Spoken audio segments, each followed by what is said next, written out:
Good evening and namaskar, everyone. I welcome all of you to today's Yes Talk. Our speaker today is Mr. Ketan Dewan, and I'm going to introduce him with a few words of introduction. The title of today's topic is Confusion and Life. Okay, so here are a few words of introduction for the speaker, and I'm sure all of you will have a wonderful time today. Okay, so Mr. Ketan Dewan is the founder and CEO of Talocity Touchless Hiring Assessments. He's an MBA graduate from City University Cass Business School, London. When Mr. Ketan reflected upon what drives him, he found that he was driven by helping someone find a job. He was passionate about creating an ecosystem to enable employment for anyone who is willing to work. In 2015, he founded the app-based video interview platform called Talocity, which is powered by video analytics and artificial intelligence. Through this healthy hiring ecosystem, Ketan is shaping the future of recruitment by harnessing the power of artificial intelligence and automation. So, we are glad to have you here today, and um, I'm sure that the audience will have a wonderful time listening to your insights. So, over to you. Thank you so much, Richa. Namaste. Ramesh ji, namaste. Thank you so much for having me here. And thank you, everyone. It's a pleasure and privilege to be here. It was not so long ago that there was, a huge confusion in my life about 12 years back in terms of asking various questions to myself. Why are we born? What is the purpose of life? Why this happened to me and all of that. I won't say I'm an expert, but um, I I would say there is a situation where Ketan is able to sometimes go and touch situations where he can kind of identify and understand that this is how the mind play is working, and I'm going to share some of my experiences with all of you. Please do not accept any one of these experiences as a diktat. Never accept anything that anyone says as diktat. Please use it, churn it, form your own opinion, and then create your own version of it. That's how we all will learn and grow. So I have a very short presentation, Richa. I don't know if I have sharing rights or not, but I will put that presentation through. Just give me one moment.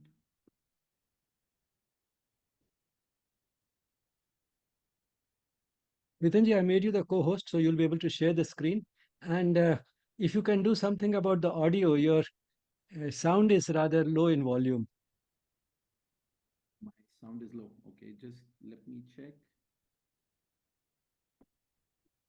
Just give me one moment. Let me just.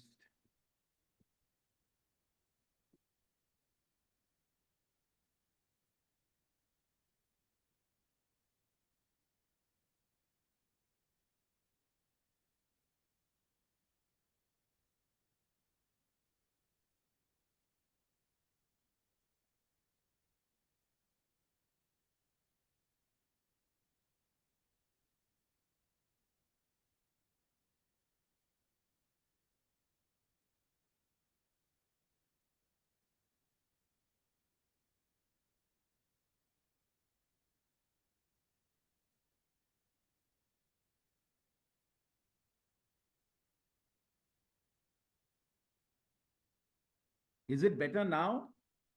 Yes, please. Perfect. So thank you everyone, and thanks for having me here. As we know, the topic for the day is confusion in life. So I've titled it as "What is not confusion is your life." So let's begin the journey. So what we're going to run through in the next 55 minutes is some boring facts, what works inside our mind. I've got three stories, two workouts, and some common sense tips. So let's begin. Some boring facts. So the dictionary meaning of confusion is a state of being unclear in one's mind about something or not understanding something. And the problem is not with confusion. The problem is this unclear state creates a gap, a situation in us which is not helping us or allowing us to make a decision. And that not able to make a decision makes the discomfort. So the problem is confusion, or the problem is not being able to make a decision, or we make a decision and it has not happened through our heart. So we are regretting the decision or we are doubting the decision, and that cycle continues. So confusion will last as long as the decision is made. If the decision is working fine for us, there is no confusion. But if the decision is not working fine for us, or there is a pain in our chest because of whatever decision we made, it's going to keep pulling us back. And the problem continues. So that's the confusion cycle which goes on till infinity. There are regrets, there are doubts, and then we all want to go to safe homes. What is safety for us? So there's a confusion. We go and discuss that confusion with multiple people. We have our doubts, we clear those doubts. Now, one point here on discussion and doubts. Here, very often, we will go and speak to people who are intelligent. And most of us know a lot of intelligent people. The problem is we don't go and discuss these solutions with people who are wise.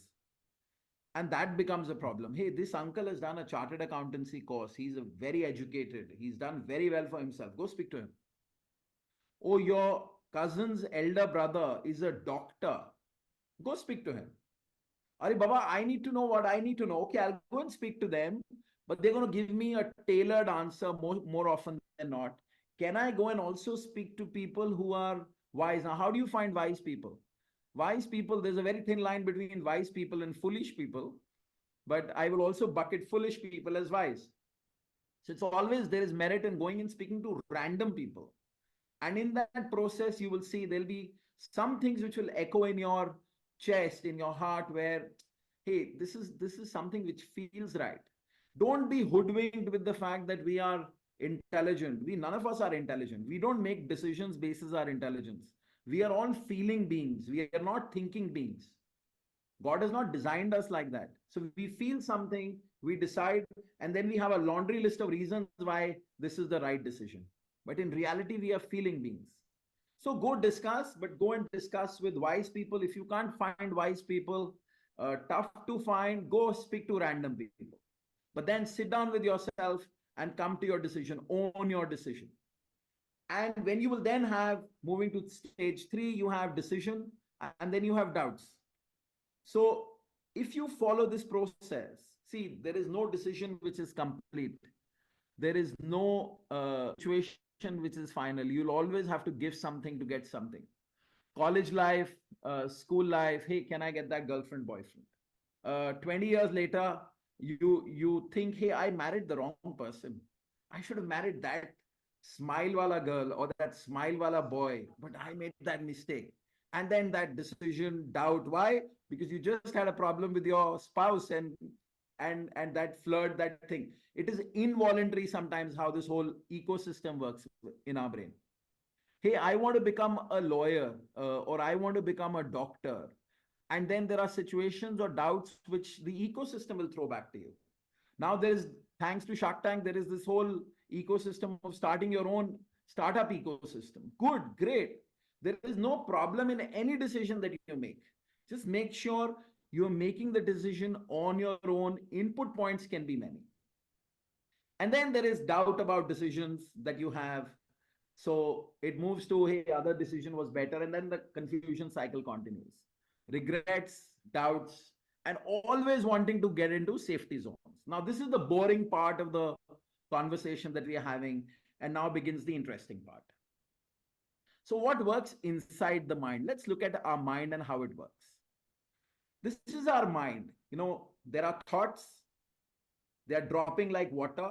Top, top, top. Some say we get 108 thoughts every minute. Some say we get 9,900 thoughts every minute. I don't know what is that count. I have not counted. But let's assume roughly we get 50 to 60 thoughts per minute. Let's assume, okay? It could be more, it could be high. So we are talking of anything between 50 to 80,000 thoughts in a day. Now, these 50 to 80,000 thoughts in a day, if you see a 2-year or a 4-year-old crying, The 2-year, 4-year-old is crying because they are getting about 10, 15,000 thoughts in a day and they are not able to manage that. So that's why they start crying.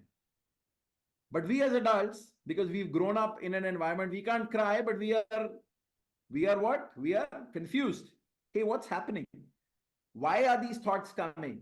And we sometimes give too much importance to these thoughts. Some thoughts have to be just let go, but we don't do that. And then we put them in our bucket of decision making and confuse our brains. So, this is how the mind works. It's not going to stop. The mind will continue to drop thoughts, and it is beyond our control to control the thought. But we can control the next thought. We can't control this one, and this one also gone, but the next one we can. Now, how do we control those thoughts? We control our thoughts with our beliefs. So that's where the intellect comes in. I will do this. I will never do this. I like him or her because. I don't like him or her because. So we all have beliefs. And there is no problem with having beliefs. We are humans. We will have our belief systems. For example, in India, we like to touch feet of people who we respect, not necessarily elders. Whoever we respect, we would like to touch their feet so that I bow to you. There are religions where everyone bows to everyone. Hey, everyone is to be respected. Now, my question with beliefs is everyone will have beliefs. That's not a problem. Even a thief, even a dacoit will have beliefs. You pick up your two core beliefs, whatever are your two core beliefs, and put situations in that belief system where both these beliefs will be loggerheads with each other. And I'm going to have stories and situations and workouts to, kind of validate some of these. So you will say, hey, I will never, for example, I will give you my belief system, which I formed 12 years back. I will never eat non-vegetarian food. And 12 years have passed, I haven't eaten. It doesn't make me holier than thou. It's just a decision I've made basis some belief system, and that's not important for you. It is my belief system, and it has been formed due to some reasons. However, I asked myself this question, Ketan, you will never have non-vegetarian food? Never? Are you sure? So then I came up with a second fundamental, which was, if you lock me in a jail and you give me no food, and I see a rat 90 days, 50 days, 30 days later, I may kill the rat and have it. Now you're killing a rat, you're killing somebody, but you're changing your belief system. So we all have these belief systems. You have to put down your two core belief systems and see situations where those belief systems are fighting with each other and come to a conclusion. It's something like we all know the route from, say, Delhi to Jaipur. So if we know the route from Delhi to Jaipur, we are not confused. We can just go full steam, even if it is not Jaipur, even if it is further down to Kathmandu, we can just keep going. If we know the way, then it's very easy to cover the distance. The problem happens when we are confused what to do. And that's where it takes eons to move even an inch. So behind the curtains, this is what is happening. You can't change that. You can control the next thought. And whatever belief systems you have, I'm no guru to tell you this should be your belief system or that should be your belief system. Whatever is your belief system, just make those belief systems fight with each other in various situations, and you will come to the conclusion what you will do pre-facto. So before the situation is come in, you have come to the conclusion. So when the situation will come in, you will know how to react. Now, our higher self and our lower self. Now, you must have heard this statement called walk the talk. I've elaborated that walk the talk statement, and I've said walk the talk, and I don't care a shit about what you talk. Just walk it. Now, why this is so important? See, we all have a higher self and we all have a lower self. This is how our life is split. Now, when I say walk the talk, then I am talking here, but I'm walking here. And this gap is the human. It's okay. So if I talk big, then I have to act big. I have to take my action to my talk. This is tough. Mostly people do this for fame, power, to prove a point, to win an argument, and whatnot. So this journey of lower going to higher is difficult. No problem. Bring this down. This is easier.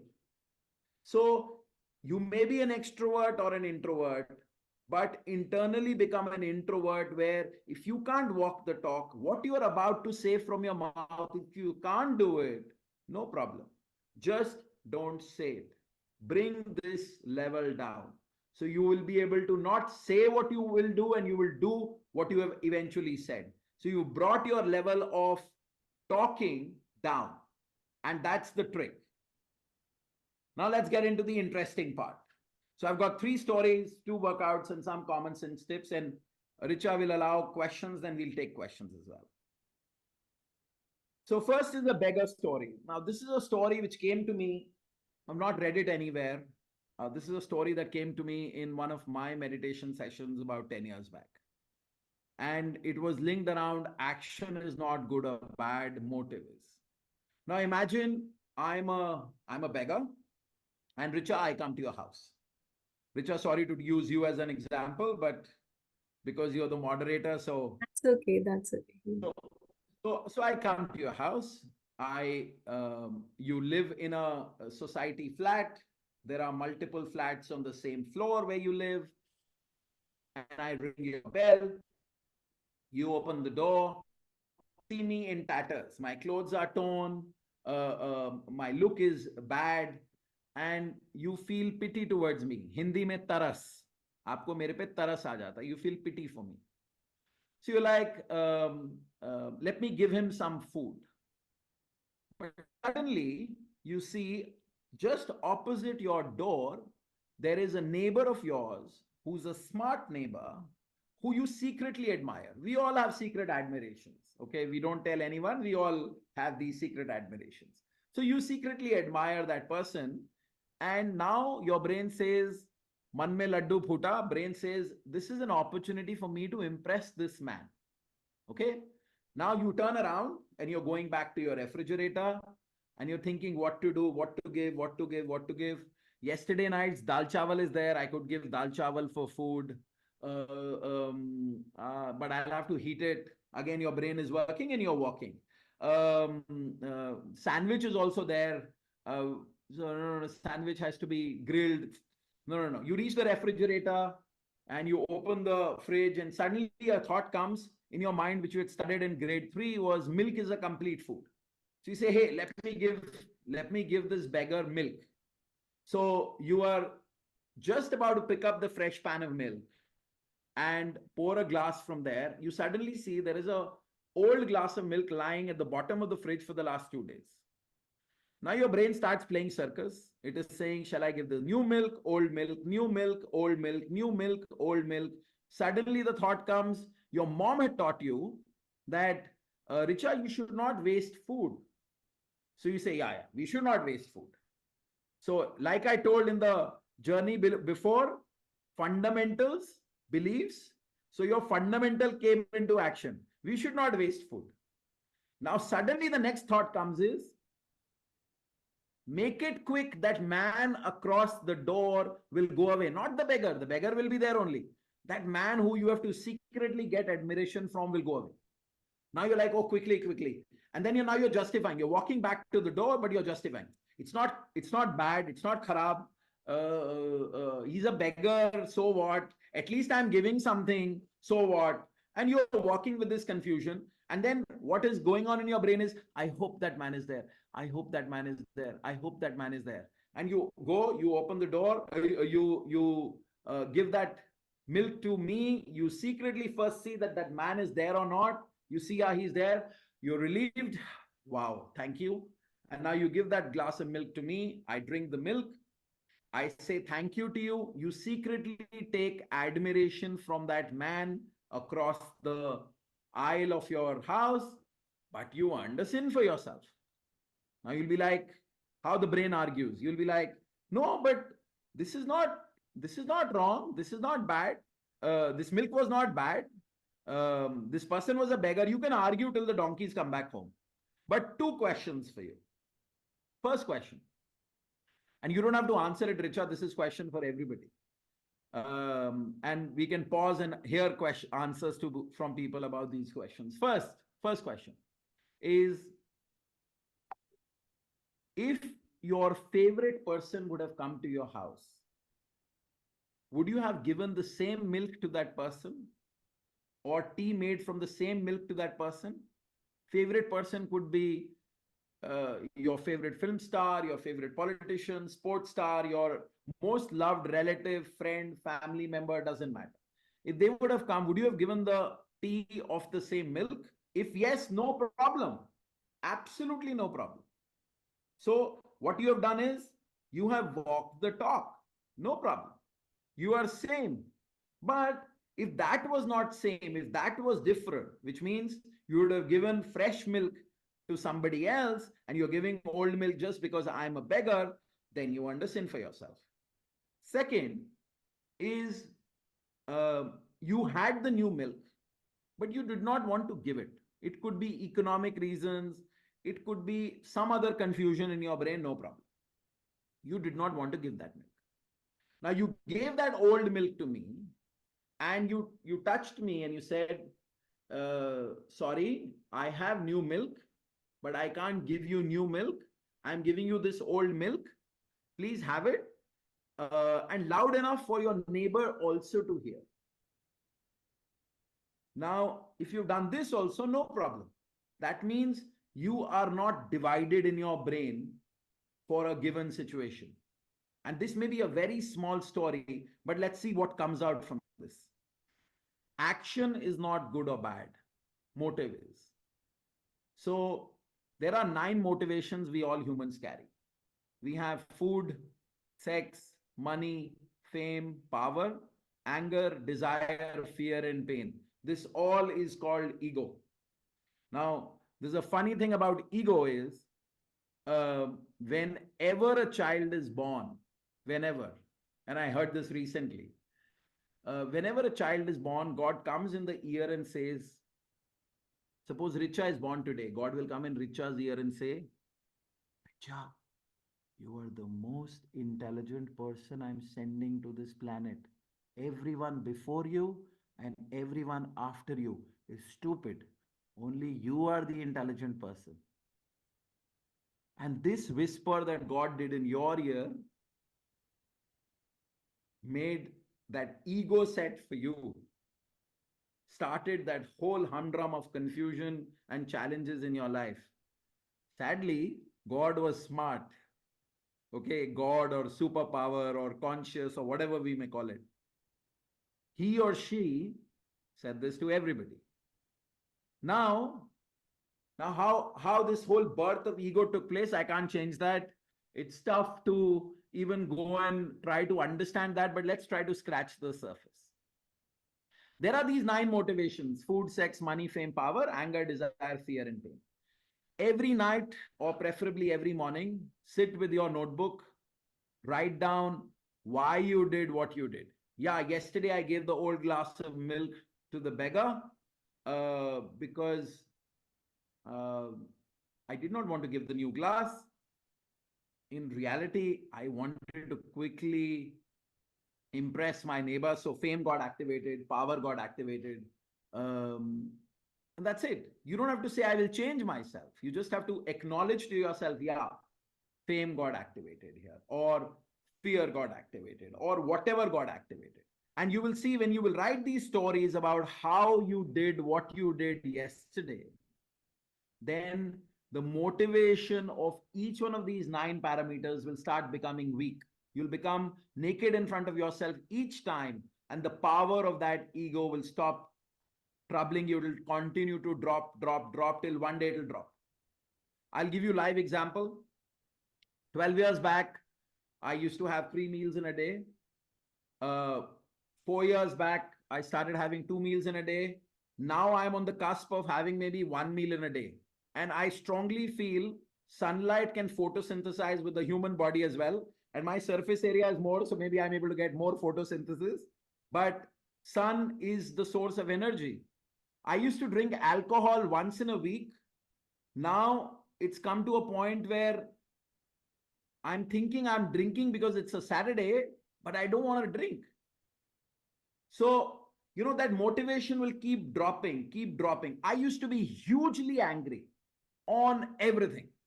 You name it, I used to be an anger bubble. Now it's tough to anger me. It's very tough to anger me. Now, sometimes you have to be in a situation where somebody say, hey, you are angry. You say, no, I'm not angry. I'm firm on this situation. This has to be done. But I'm not angry about it. So it takes practice to just continue to monitor why you're doing what you're doing. And this is one of the most beautiful video games ever possible. If we start playing this and we start playing this well, we don't have to change anything about ourselves. We just have to acknowledge that fame got activated or power got activated or fear got activated. Why am I sharing the story, linking it to confusion? Is because if you would know, okay, let me ask the audience a question. Will you ever jump from a 20 feet building, unless, of course, you want to suicide? But normally, will you jump from a 20 feet building? Will anyone jump just for kicks, just for fun? No? So why wouldn't we jump? So, Rich, I'll ask you the question. Why wouldn't you jump? I know that it's dangerous and I want to Have you safeguard jumped my earlier? life. I Have want you to, jumped earlier? not yet, but before the action, I know its consequence. No, but have you ever jumped, Richa? No. But then how do you know it is dangerous? We learn from other people's mistakes. We know that when other people fall, they die, probably. So you've learned from other people's mistakes. That is there a situation where maybe you've not seen anyone pick up a gun and shoot themselves in the head? Would you do that? Would you put your hand in fire? No. See, most of these things we've not done it. Yet we will not do it. So God will teach us for sure. Now, either that learning will come through pain or that learning will come through awareness. And that's a choice. So if you're aware of your behavior psyche across food, sex, money, fame, power, anger, desire, fear, pain, there are 20 to 30 situations in life which will manage 80 to 90% of your behavior. So if this is a situation, what will I do? If this is a situation, what will I do? With awareness, you will see your behavior pattern and then you will solve it in your head. You would not even need situation to solve it in reality. There'll still be 5 to 15% which will be left, but that's okay. Once you learn the method, you will be able to kind of follow through. So I'll pause here on beggar story. Anybody, any question? Anyone wants to ask, share anything?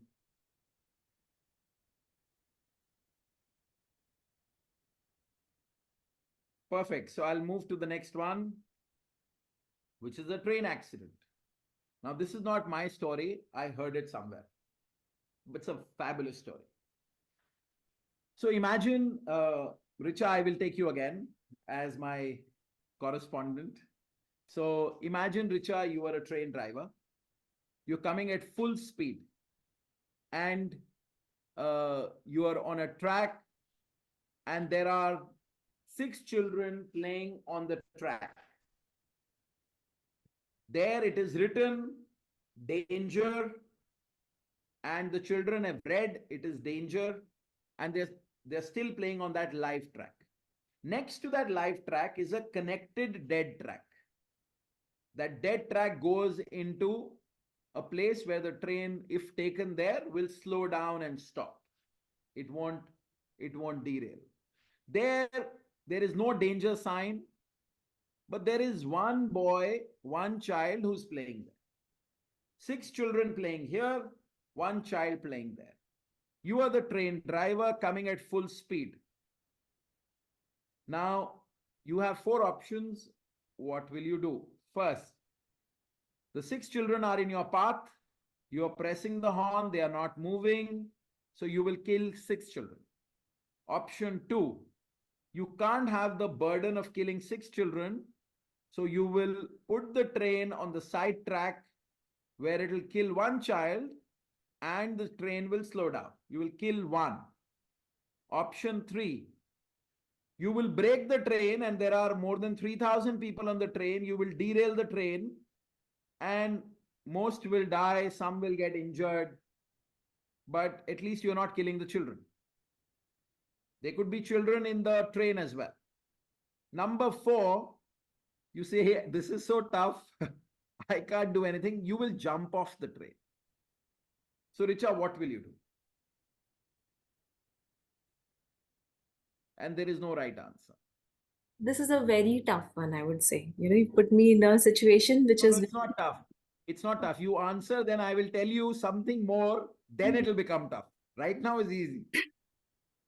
okay. So, see, I will have the guilt for sure in any of the situations. Okay, I can't jump off because I cannot escape. It was my responsibility. Do the best that I can in that situation. So, injuring 3,000 passengers is not apt. Killing 6 children is not apt as well. Trying my best to slow down and at the same time also try to protect that one child in the best way The that one child will die.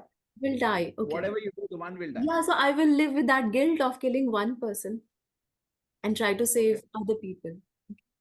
Okay. So you will kill one child who was technically innocent because that child was playing on a dead track, but you're finding justice in the larger population than in one child. Okay, no problem. Now it gets tougher. Now, that one child is a child of your family. What will you do? Will you still kill one child, or you will kill six, or you'll jump off the train, or you will derail the train? It's a very tough one, and I don't want you to answer it. Just think about it and keep the answer with yourself. Because if you answer it, the audience will judge you. I don't want you to be judged. But that's what is called decision making. If there is a flip in that answer that you will make, Richa, okay, then you have to question yourself. Why did I flip? So going back to this basic fundamental, regret, doubt. I'm playing between regret, I'll regret, or I'll be in doubt. Uh, Other decision was better. Blah, blah, blue, blue.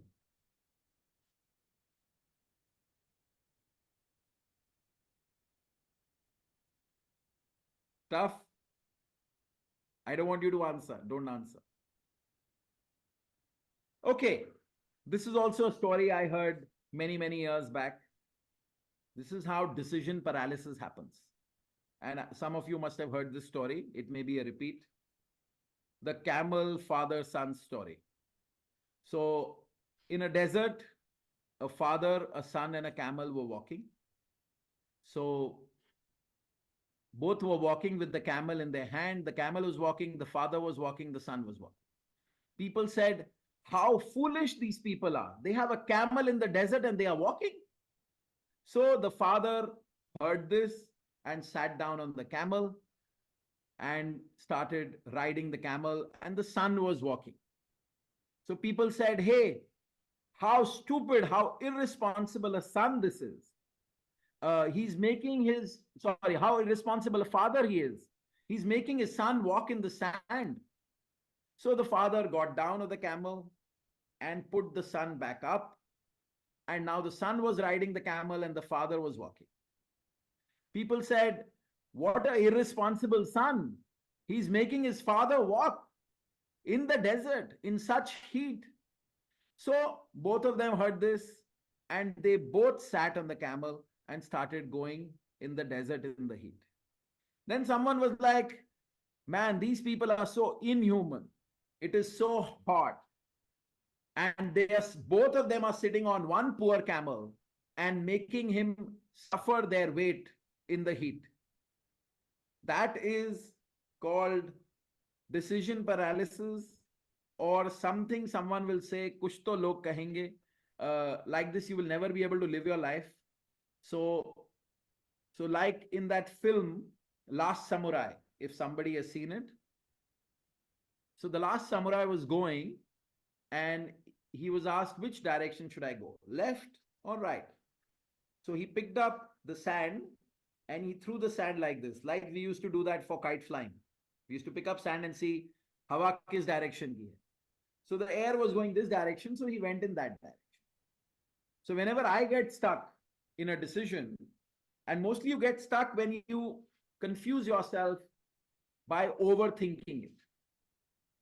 The first thought that comes to your mind is the thought that is from your soul, and then fear, anger, pain, what will they say, what will happen, safety nets, what thought will come and put you down. So sometimes you don't even remember what was my original thought. So what to do? Whatever was your thought, 2 3 thoughts, put a small little slip, write it down, shake it well, throw the roll, close your eyes, pick up one shit, and that's your decision. No problem. God wants us to act. God doesn't want us to make the right decision. Imagine a situation where if you've traveled to Chandigarh, there are no so much red lights. So when an astrologer says, hey, everything is written, yes, I agree, everything is written. I'm not challenging the astrologer. I don't believe in astrology, but I'm not challenging the astrologer. So how is it like? Imagine there is a infinite runway which is going north, south, and east, west. And after every such 1 kilometer, there is a roundabout which has got 4 directions: left, straight, right, and U-turn. Now, at every such juncture, you have to make a decision. Shall I go left? If you take left, no problem. That is the right decision. Shall I go straight? Shall I go right? Shall I take a U-turn? There will be times where you would be going from Delhi to Jaipur, and at Gurgaon, you will take a U-turn and you'll start traveling towards Agra. And from Agra, you'll start traveling towards Nainital. And from Nainital, you will realize, oh, actually, I had to go to Jaipur. No problem. No problem. It is important to travel. Indecision is the biggest curse possible. So don't be an indecision. Take a decision and go ahead with it. Spend some time for sure, but let indecision not become a habit. Otherwise, nothing in this world will move. So now I have 2 workouts. This is the first workout. The first workout is something that I created with my elder son and the Bhagavad Gita at Aurobindo Ashram. And it was a blessing that something like this came out. So I used his brain. He was below 12 that time. I believe children below 10, 11, 12. He was, I think, 8 or 9. Their biology has not activated. So they are uncorrupted brains. When biology gets activated, they become corrupted brains. And then we dance to the circus all our lives. So I use his uncorrupted brain and the Gita to create what is there on screen, which I'm presenting in front of you. And this is also a poster in our office. So are you an eating, shitting machine, or there is more to you? So we eat, we shit, we sleep, we repeat, life moves on. One day we die and we decide, Arey Baba, maybe I did not live. That story we've all heard. When I was 5 years old, I thought I'll be 15 and I'll be happy. When I was 15, I'll go to college, I'll be happy. And that story continues. Today is the last day of my life. Maybe I forgot how to live. So are you a eating shitting machine, or there's more to you in life? And take a picture of this and I'll tell you the method. There are some instructions also how to run this. But what is of significance for you in life and what is of essence in life? So reflecting on some of these questions, what you stand for, like gold stands for brilliance. The essential property of gold is brilliance. The essential property of fire is heat. There are non-essential properties also, light. Essential property of sugar is sweet. There is nothing called salty sugar. So same ways, what is your essential property? What is of significance for you? And significance is actually the first 6 chapters of the Bhagavad Gita. It is all the time telling the conduct, how Arjuna should handle the situation, including chapter 2, his grief. So what do you stand for? So what matters to you, you write down. Write down on a piece of paper what matters to you. You'll write down first 3 4 points will come, which will come manifested from your brain, and then your brain will stop working. Then you'll have to go deeper. There'll be some picture, some imagination, some weak thought which needs some muscle to become stronger. Just put everything down. If it takes 1 hour, 1 day, 1 week, doesn't matter. I hope we'll all live long and healthy, but let's assume a human's age is 80 years, then investing a week, 10 days in a 80-year life is nothing. So, what matters to you? What you like, what you don't like, what you stand for. Yeah, I stand for this. What brings positive impact on you and what brings negative impact? Now, I'll share my journey when I did this for myself. What came out for me was the first statement that came out was the significance for me is unison between what I will say, what I will do, and what I will live.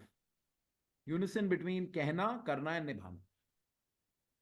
And I'm an extrovert. Life became very tough for me. Very, very tough. Why? Because I said, जो कहूंगा वो करूंगा, जो करूंगा वो निभाऊंगा. तो मैं फंस गया. I got stuck. तो मैं बेस्ट है कुछ कहूंगा ही नहीं. I will not say anything on it. I was like, ना कहूंगा, ना करना पड़ेगा, ना करना पड़ेगा, ना निभाना पड़ेगा. So there's no need to say only. And mind you, for an extrovert not to talk, not to express himself or herself, is like the biggest jail possible. It's like you make an introvert stand somewhere and ask him or her to talk. It's the same punishment. And I got stuck. For more than a year, I was stuck with this. I would not speak. And I was very happy also. I'm going silent. I'm going inward. In reality, I was not going inward. I was not talking. Why? Going back to the same thing. How does our brain work? Some belief systems we form. And these belief systems are the ones which, kind of manage these thoughts of ours. So I stopped speaking. Next year, when I took my meditation break, again at Aurobindo Ashram, and that's when I added 2 words to this statement. Unison between कहना, करना, and निभाना with transparency. Means what I have to say, I have to do, and I have to live. But if I'm not able to, I will transparently share. Richa, sorry, I could not do this. I said this, but I could not do this. Now suddenly, see, the brain is very, very kamina. Brain suddenly became so powerful. Hey, you can say anything, you can do anything, you can live anything. And if it doesn't happen, just say transparently, it didn't happen. So you started playing the game again. Next 1 year, life was very easy, but I think spiritually I started going down. Because I would say anything to anyone, but I said I have that tool at the end with transparency. Then it took me 3 more years to, kind of wrestle with my thoughts. And it was only in 2017, I will say, where the statement matured. And the statement became unison between कहना, करना, and निभाना with transparency, and not using transparency as an excuse to change what I had initially said. Now it became a powerful statement and a complete statement. So I told you, Richa, I will come to your house every day. For 1 year, I came to your house every day. But then my leg got chopped off. Now I did not have money or the ability to come to your house every day. So I called you up. I said, Richa, my leg has got chopped off. My job has gone. I can't come to your house every day, but I will give you a call every day. So I called you every day for 1 year.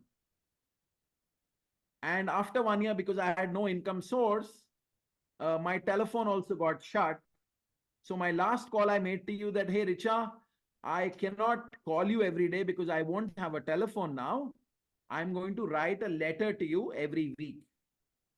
So I wrote a letter to you every week.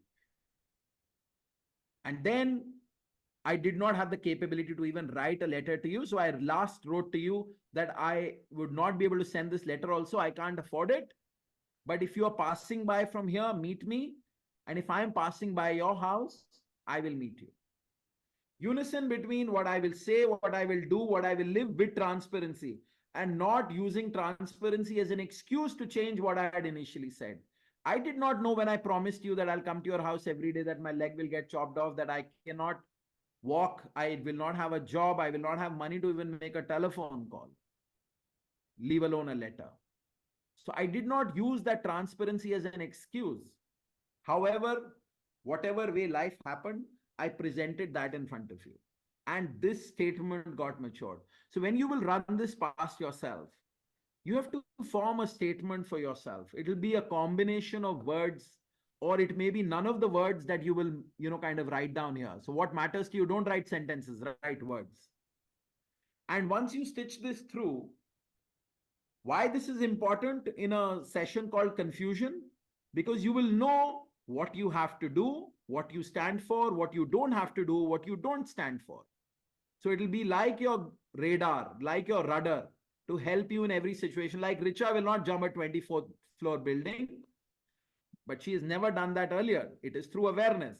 So you are becoming aware of who you are, so you will not be confused. So let's move to the next one, which is the next 6 chapters of the Bhagavad Gita, which is essence. Which time is still 7 or 6:45?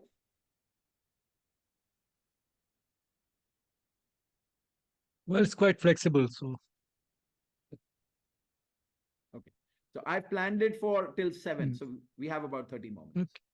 So coming to the next 6 chapters of the Bhagavad Gita, which is the essence.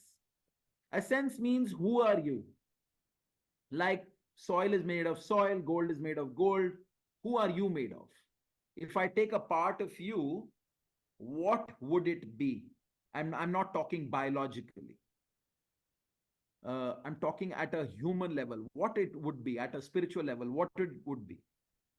So who are you? Similar to significance, but deeper. What will people say about you, and what you would also agree or what they say? What is the unmasked version of you? Who's the real you? So mostly we wear masks. We sometimes wear so many masks in our life that we forget who our real self is. I'll tell you some of the masks I wore in my life. I was in school and I was short. I was 5'6" or 5'7". And it mattered a lot in our times how tall you are. I don't know why it mattered, but it mattered. Today it doesn't matter, but it mattered a lot. So I would always stand a little higher. People will ask me, hey, what's your height? I'll always say a few centimeters more than what it was. I did not have a girlfriend in school, but I would always act as if I had one. I have a gap in my teeth. I would smile like this. I would put my tongue in front of my lip and I will smile like this. People used to joke about this, but I used to be so ashamed of this gap. It doesn't matter. These physical features and all doesn't matter. But that time it did. So what is essence for you is not all of this. What is essence for you is what is inside of you. And when I rubbed that inside of me, what came out, and as I said, the 7th to the 12th chapter talks about essence of a human being. What came out was one word called responsibility. I'm driven by responsibility. I don't like people who are not responsible. Not responsible towards me, that's not the question. They are not responsible towards themselves. Whatever responsibility God has given to them, they are not responsible for that. I don't like. This is my construct. So I am driven by responsibility. And when you answer these questions for yourself, you will be able to identify with various stories. What is that one word or two words that drive or that are a piece or a part of who you are? What's your DNA? What's your spiritual DNA like?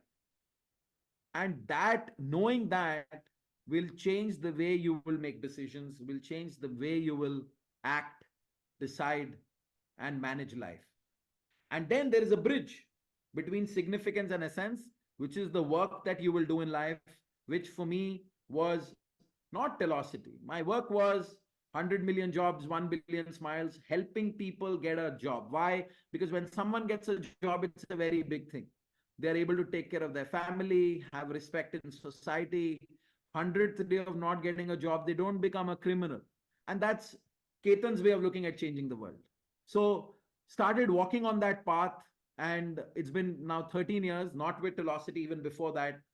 And someone in COVID times asked me that, what if the company shuts down, this doesn't happen, so how will you achieve your goal, how will you achieve your purpose, how will you live your purpose? I said the purpose is not the company. The purpose is enabling employment for anyone willing to work, and company is only a means by which that happens. If this means is not there, there is some other means. The end goal, the end purpose is to help people get jobs, and that's what the focus is all about. So coming to the second workout, this is less of a workout, more of an illustration. So divide your life into 4 parts. What is your soul goal for the year? What is your body goal for the year? What are your personal responsibilities? So personal responsibility does not mean I give money to my family, my responsibility is done. No, it doesn't work like that. You have to go through physical discomfort to deliver your responsibility. Even if it is getting up at 6 o'clock in the morning, packing your kids to school, or making sure your mom, dad have had the medicine that they were supposed to have. You have to go through physical inconvenience to deliver your responsibility. Just don't think I paid the money, or I hired house help and they are taken care of. That's not how it is. And fourth is work. And if you are able to connect 1 and 4, your soul journey and your work, brilliant. Just quick anecdote on body, how I interpret body. Um, it's very important to keep the body fit. The unmanifested will manifest only if the body is functioning. And how do you keep the body fit? I'm not a fitness expert, but I do a lot in fitness. I'll tell you why you should keep the body fit. I think a lot of people say how to keep. I'm not getting into that. I should tell you why. So uh, imagine when we exercise, our body is losing energy, but we become fresh. This is stupid. I'm losing energy. This is against the principle of energy. I'm losing energy and I'm becoming fresh. How's that possible? So let's go back again to Mahabharata. There were 100 Kauravas and 5 Pandavas. 100 negative energies and 5 positive energies. When we work out, this ratio splits, it changes, it interchanges. So when I will exercise, my 5 Pandavas will become 100 Pandavas, 100 positive energies, and my 100 Kauravas will become 5 for that one day only.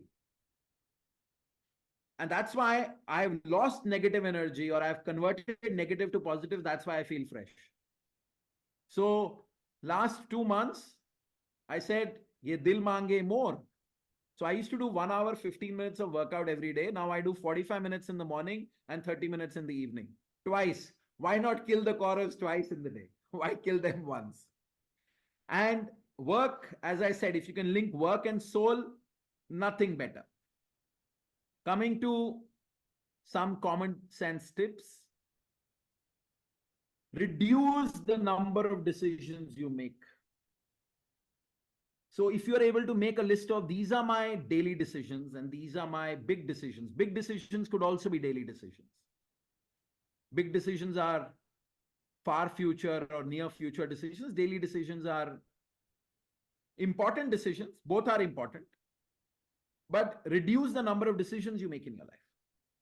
I'll say, how can we reduce? Every moment my brain, this ticking is not stopping. How can I reduce? So if you pen down your behavior patterns against, let's do a quick recap. Your behavior patterns in terms of, you've understood what is confusion. You've understood confusion takes you to an unclear state. You've understood the fact that this confusion puts you in decision spots. It's not allowing you to make a decision. It puts you in this cycle. You've understood all of this. But understanding is only 1% important. Practice of that understanding is very important. So this is again understanding how my brain is working, how my belief system is working. I've understood there is a higher self in me and lower self in me. The Gita explains this very well. Religion is where the higher self, I am aware of my higher and lower self, that both exist. And spirituality is where the higher self takes control of the lower self and does not allow it to get out of its claws. That is called spirituality. Anyways, so I've understood all of this. There are some stories I can connect with, the beggar story, the train accident, the decision paralysis.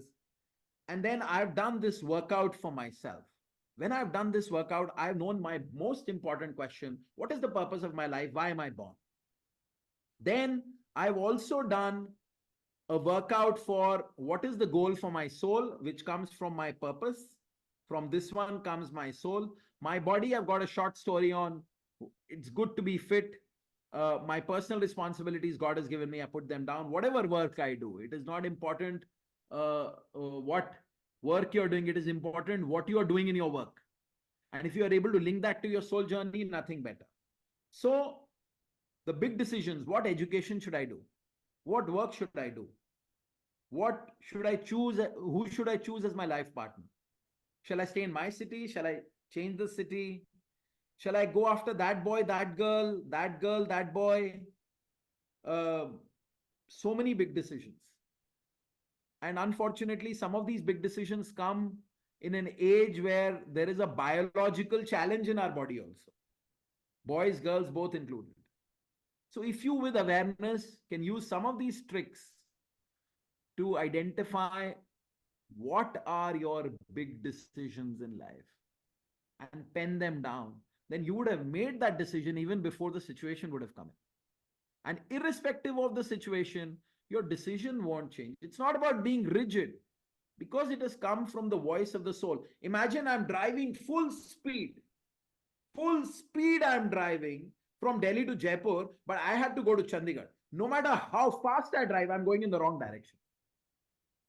So when it comes from my soul, that is the right direction. It may look foolish. People will say, hey, this is not practical. It does not matter. Roti sabko milegi, chhat sabko milegi. Like they say in that film, it's a wonderful film which I enjoy, Three Idiots. Papa ghar chota hoga, gaadi choti hogi, lekin main khush rahunga. So it is important to do what you are cut out for. And then there are daily decisions. What should I eat? I keep my decision of eating till about 30 minutes before I have to eat. My wife does not like it. But it's like that. My mom also does not like it. But it's like that. I don't want to make that decision before. I cause discomfort to people. That's another sin I commit. But I make that decision 30 minutes before. What will I eat? What should I wear? Monday to Friday, I wear the same Talocity t-shirt. So no confusion. I've got a black, I've got a gray, and I've got a white.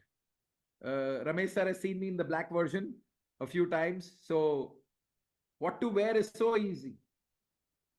Should I exercise today or not? 100%. Do it twice a day. Should I sleep on time or binge watch? No, let's sleep on time. We'll binge watch on Saturday night. And so many more small daily decisions. So reduce the number of decisions you make. Make some decisions on gut feel also. And trust you me, whichever direction you go, that's the right direction for you.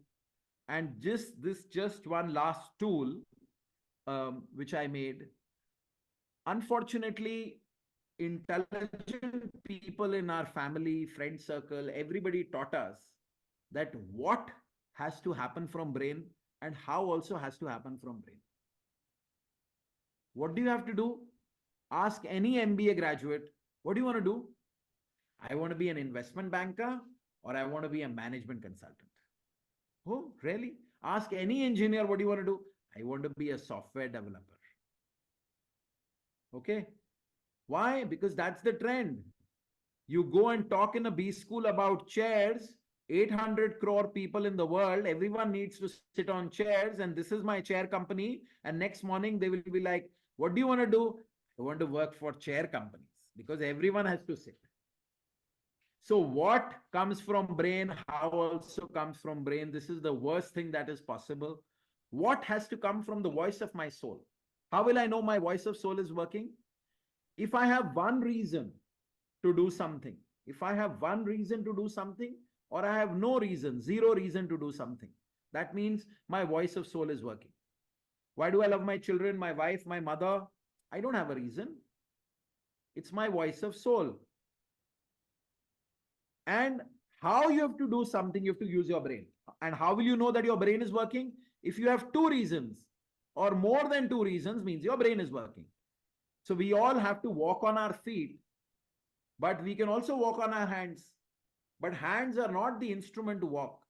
Some yoga practitioners can walk on their hands also, but that is not the instrument to walk.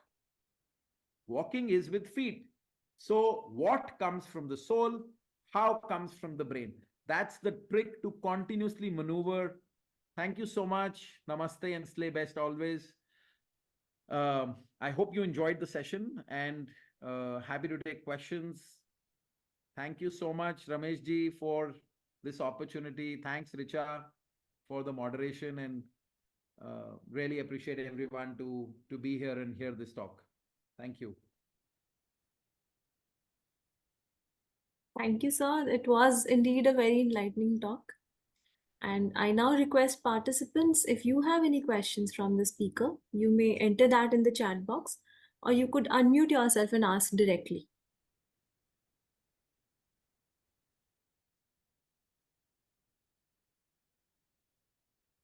You have some nice feedback on the chat box for your talk as well.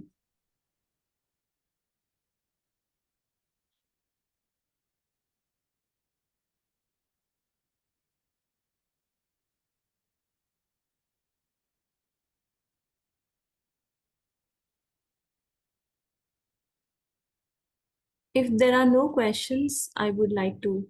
Yes, there is one question. Pranav is asking how to cope up with the death of parents.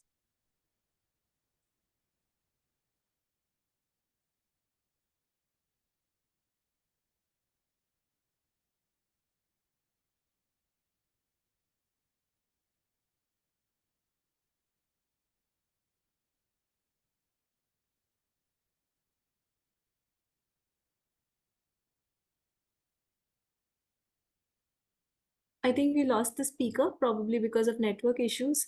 So I request Dr. Bijlani to take this up from here. So,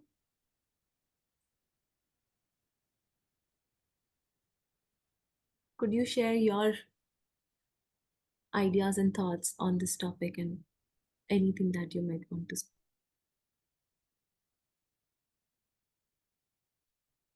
Well, I mean, if one were to look at the uh, talk as a whole, it was essentially about decision making. And that is an important issue because life is a series of choices. And when we have choices, then decisions have to be made. And here we had an example in this speaker of having someone who is by nature a reflective person, and therefore he has been constantly reinventing himself, making up his mind about what the best way to decide things would be without getting into a confusion. And it's the process of constant evolution because there's always a better way to decide, but all the same, so long as we do it out of conviction and we are sure that yes, this was what I think was best, we avoid confusion, and we have no regrets, we have no doubts about what we have decided. So essentially that's what the talk was about. I think Ketan is back, so maybe we Sorry, can. I had a power out, so which is Hmm. why the internet stopped working. So there's a power out right now also, but you can hear me. I was sharing. I'm in the holy place of Bodh Gaya. So this is where I'm speaking from. So thank you so much, everyone, for this wonderful participation. This question is not strictly related to your topic, but there is a question in the chat that how I can cope with the. Ramesh ji, I can't read the chat. My chat got removed. So if can you repaste that question for me, please? Yeah. Yes, actually, Richa has typed also an answer to that question. The question in the chat is how to cope with the death of parents. This person lost both his parents within 2 months of time. See, losing any loved one is a very challenging situation, but I think, and I lost my father, so I say this with experience. Um, Losing a parent or a loved one will go away someday or the other. And how I made peace with myself was that he lived an amazing life. He left amazing. So you remember all the beautiful things they had done for you. And there is a life beyond this birth and death, which God has not given us power to see before birth and after death. So it's something like what I don't know, if I keep questioning that, the only thing that will happen to me is I'll trouble myself. And if I trouble myself, my parents will not be happy. So I don't have to trouble myself. Whatever they did for me, I will remember that. I'll cherish them in my stories. So sometimes some people find it funny, but I always have tea in 2 cups. Why? Because I always used to have the Indian tea with my dad, and we used to call it chai chai time. And I always have a drink in 2 glasses. And that's how my dad is always with me. So keep them with you. Easier said than done, but again, with practice, it will come.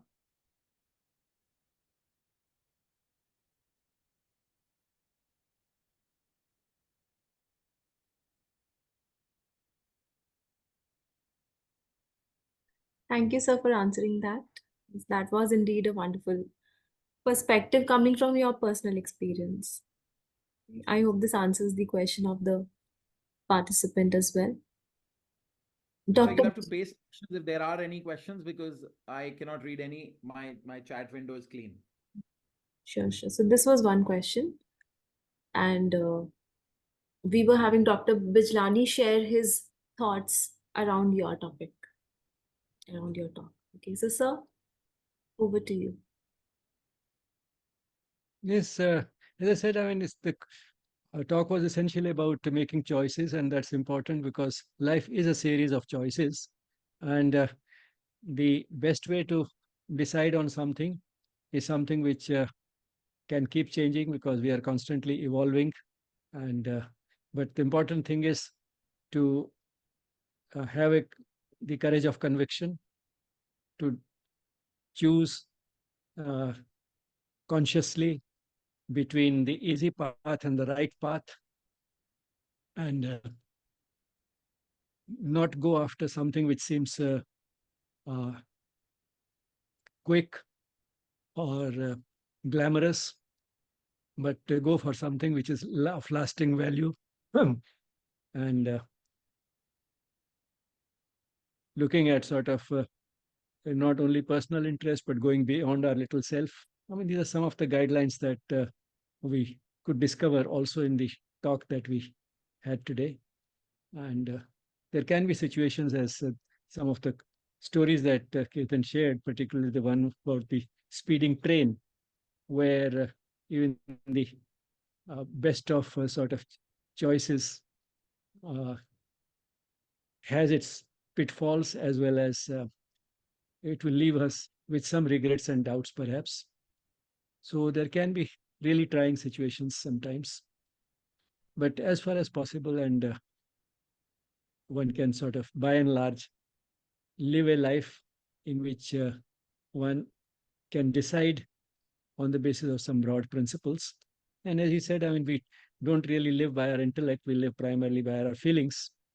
So the main thing is to have these feelings more and more pure and more refined, and let these feelings get illumined by the highest and the deepest that we have within us, and that is our soul. And that, of course, the speaker brought in the soul in the decision making, because that is the uh, part of the being that knows everything and can illumine the surface instruments that we normally use for making choices. So with that, I think I would like to thank the speaker for making some points very effectively and in a way that he could drive them home, and the audience has learnt a lot. It has been a very educative session, and Ketan, we hope to have you again soon. Pleasure, sir. Thank you so much. Thank you, Richa. Thank you, everyone. Have a good day and hope to catch up with all of you soon. Thank you, sir.